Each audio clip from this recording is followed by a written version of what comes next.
They shouldn't let me come in. They shouldn't let me come in.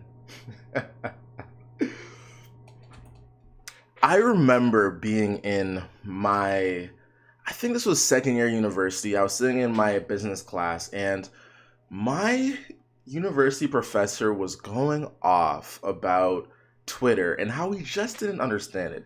He just didn't get it. He didn't see the hype. He didn't see what was so big about it.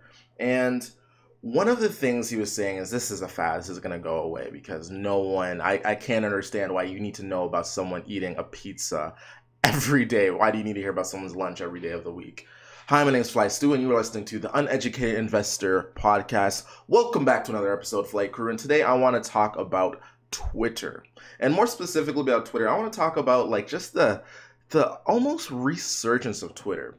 You see, back to my university professor, it seemed like he was right for a while because Twitter was on the fringe of dying, it seemed. When you go on Twitter, you would go on there and then you would see that every time you post something, no one can see it because everyone's timelines are just flooded with information.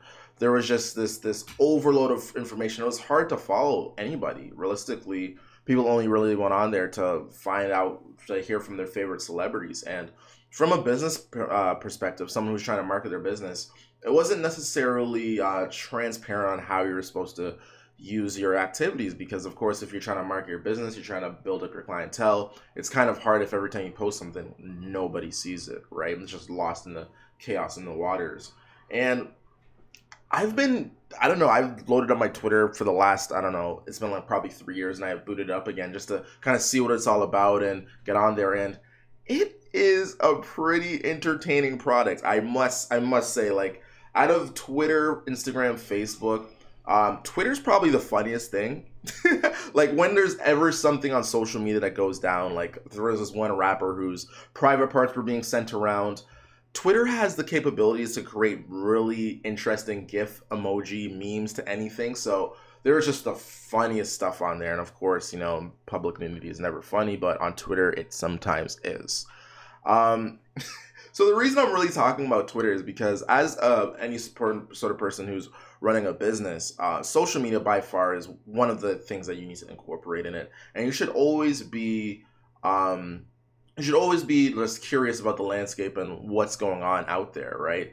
And when I started diving in Twitter, I started realizing a couple of things. First of all, one of my favorite persons that I love to listen to is Gary Vee. You can tell by kind of a lot of my material. I touch on a lot of subjects he does, and he had one of these people on his show. It was this Musical.ly thing. It was this one music app that a lot of young females use, and these girls said at their high school that Twitter was the most used probably social media app over Snapchat, over Instagram, which just blew my mind. Because this is a platform that a lot of people consider dead. And in starting to using it and being a practitioner, there's a couple things that I really noticed about Twitter that has just advantages over everything.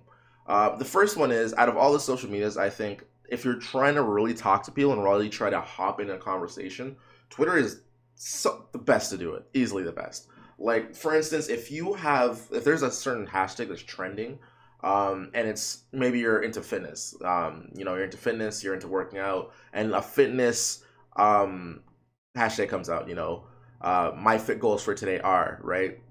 You can literally just start spamming that hashtag with just thoughts about fitness and what of that and that on, and then you can go in that hashtag, see people who've been talking about, and then just comment and talk to them, and then when they react to you like it's normal, just normal behavior. If you try randomly talking to someone on Instagram, on Facebook, on any other platform, the response is completely different. But on Twitter, it invites that just conversation naturally. Also, I think what's contributing to Twitter's resurgence is, of course, Donald Trump is always on it. So every time he makes a statement, almost a public announcement per se, he's using the platform Twitter to do it, which of course is, just in everyone's mind every time he tweets. So that's going to raise the stock price up. And as I said before, it's the funniest, which is not intuitive when you think about it, but by far, oh my gosh, if there's ever some sort of new satirical thing like that Tristan Thompson thing that just happened where he cheated on his pregnant wife, Nothing's funny about that subject. Tristan Thompson, come on, man, you got to do better. But if you go on Twitter, I'm sure you'll realize that you're more cynical than you thought, because they just know how to make it super funny. So, from a business standpoint, you want to start conversations. You want to start learning about people who could potentially be your products or people who use your products. And I think Twitter is by far one of the best ways to really get in there, talk to an audience, and directly like message people and reach out to people, right? A lot of people who maybe are influencers in your space, you know, let's go back to the fitness example, or actually let's use, I don't know, plumbing. Maybe there's someone who runs a local radio and you want to get into contact with them, and you see they're pretty active on Twitter. I would argue that Twitter's the best probably spot for them to, you know, message you and get to you, right? It's the easiest probably to read your mentions on Twitter, right, out of all of them. So maybe if they don't even respond to you, they'll probably at least read what you're saying, probably check out your profile. So I think it has high visibility on a person-to-person content, and I'm really interested in looking at this. I think this is a stock that, especially now that we're in the era of mature apps, like these social media companies aren't fads anymore. They're actually mature businesses. Like Twitter's market cap is around 20 billion, which is insane. I think now is a great time to watch Twitter and to see what it does in the future. And, you know, that's just my food for thought. Let me know what you think about Twitter. Do you think it's over for Twitter, or do you think it'll ever come back? Let me know on @Flystewie at Twitter, of course, Snapchat, Instagram. And, of course, I'm going to get on Twitch. That's going to be in a bit. I needed my computer parts to come in. But just let me know. I want to start that conversation. And as always, thank you for listening, Flight Crew. This has been your loyal pilot @Flystewie. And we need to take off. See you. Bye, baby, bye. It's time to go. It's time to go.